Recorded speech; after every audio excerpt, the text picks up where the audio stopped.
dari kelompok 10 akan menampilkan tentang KIE pada masa ibu nifas 6 jam sampai 2 hari setelah melahirkan. Saya Amelia sebagai bidan. Saya Andela Agustina sebagai editor. Saya Rosa Agil sebagai pasien. Terima kasih. Selamat menyaksikan.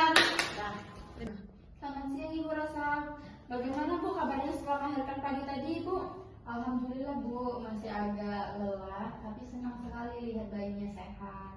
Alhamdulillah, selamat ya Ibu atas kelahirannya. Sekarang Ibu sudah memasuki masa nifas setelah 6 jam masa melahirkan Ibu. Boleh saya bantu menjelaskan tentang masa nifas ini Ibu? Boleh Bu, saya memang ingin tahu apa saja yang harus diperhatikan. Baik Ibu, jadi 6 jam pertama setelah melahirkan ini termasuk masa yang sangat penting karena tubuh Ibu sudah beradaptasi kembali setelah proses persalinan. Sekarang bagaimana rasanya Ibu? Apakah ada nyeri di perut atau perdarahan yang terasa lebih banyak?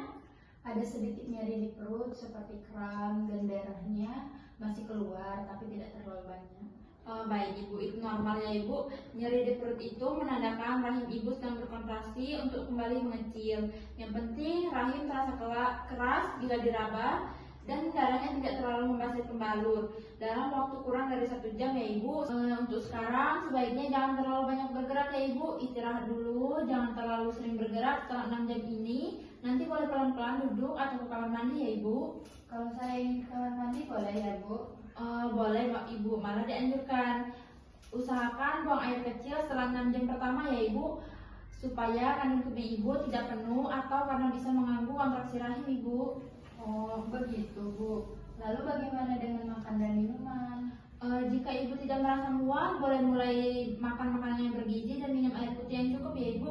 Tubuh Ibu itu juga butuh energi untuk pulih dan juga untuk memproduksi ASI Ibu. Baik Ibu, sekarang ASI Ibu masih berupa kolostrum kan Ibu? Warnanya agak kuningan ya, tapi justru kolostrum itu bagus untuk bayi karena kaya zat kekebalan tubuh Ibu. Saya sempat coba menyusui tadi, tapi saya belum mau menyusu lama. Baik Ibu, tidak apa-apa Ibu. Bayi baru lahir memang kadang masih belajar untuk cara menyusui Ibu. Ibu bisa menempelkan bayi ke dada Ibu agar terbiasa dan juga bisa melakukan kontak kulit kok Ibu agar supaya bayinya merasa hangat dan nyaman Ibu. Nah Ibu juga perlu tahu ya Ibu beberapa tanda bahaya di masa nifas ini. Kalau Ibu mengalami perdarahan banyak, merasa pusing, demam tinggi, nyeri perut, atau keluar cairan berbau di jalan lahir, segera laporkan atau datang ke bidan ya Ibu. Baik Bu, saya akan perhatikan. Bagus Ibu. Kadang Ibu merasa semuanya baik-baik saja, padahal tubuhnya butuh pemantauan. Jadi jangan sungkan ya Ibu nanti bertanya atau memeriksakan diri di sini ya Ibu. Jadi Ibu kesimpulannya 6 jam pertama itu setelah melahirkan itu penting untuk istirahat yang cukup, menjaga kebersihan, memantau perdarahan yang keluar dari jalan lahir dan mulai menyusui bayi. Ibu sudah paham kan Ibu? Iya Bu, terima kasih sudah dijelaskan dengan sabar. Sama-sama Ibu, saya akan bantu pantau terus kondisi Ibu dan bayi ya. Sekarang silakan istirahat kembali. Nanti kalau butuh bantuan tinggal panggil saya ya Ibu. Baik Bu, terima kasih banyak Bu. Iya Ibu.